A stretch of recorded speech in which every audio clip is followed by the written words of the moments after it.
Please slap yourself if you're one of the many complaining about coronavirus, but yet you're still out doing like this. This video from Clearwater Beach Monday was a stark reminder spring breakers were not getting the message. There's no doubt, Gwen Stefani, this whole coronavirus situation sucks. The number of cases keeps rising, people keep dying, and it's caused some countries like Italy to go into lockdown.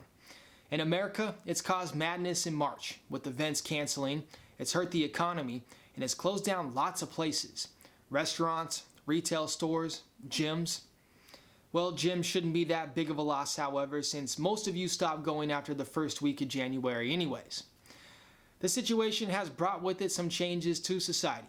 Handshaking, which can easily spread the disease, is discouraged. Instead, people are turning to the elbow bump, which brings PTSD for James Harden's face. And others have rediscovered the art of washing your hands. Who would have thought washing your hands wasn't just meant for doctors and murderers, or in the case of Conrad Murray, both. It's also caused us to practice social distancing, where you stay 6 feet away from people to stop the spread of the virus. I love this idea so much, I'm also proposing staying 500 yards away from the nearest crying child.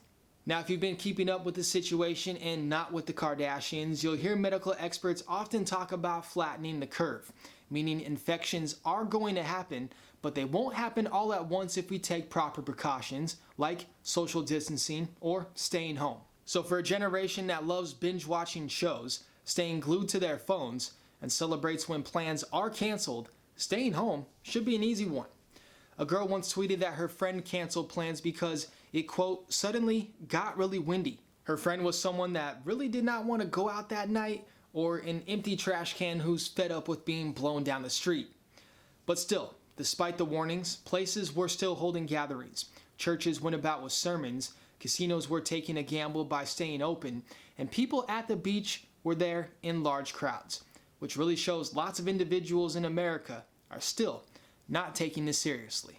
I think they're blowing it way out of proportion. I think it's doing way too much. If I get corona, I get corona. At the end of the day, I'm not going to let it stop me from partying. I get it. If you're young, you care more about coronas than coronavirus. You probably think eating and Tide Pods has made you immune to it. Well, guess what, bruh? It hasn't. All you spring breakers and all you churchgoers and all the others need to think about other people, because tell me one person who doesn't love their grandma. It's people like that who you're putting at risk by continuing to gather in large groups.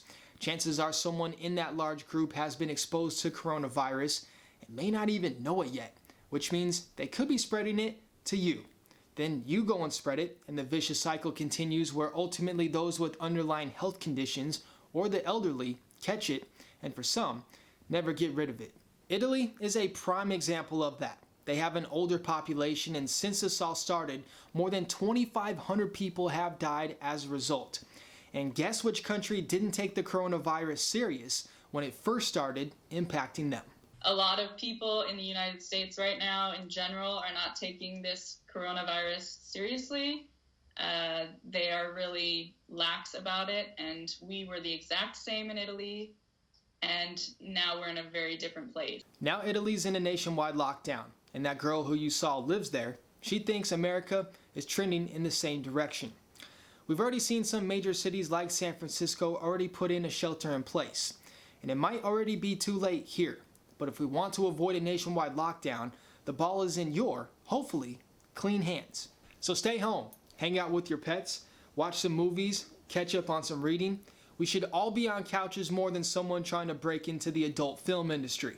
And don't take part in the coronavirus challenge, where this dumb licked an airplane toilet seat on purpose just for views.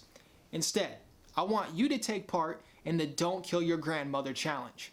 So before you decide to hit the beach or go to church or lick where people sit to drop a deuce, you need to start thinking about that second challenge.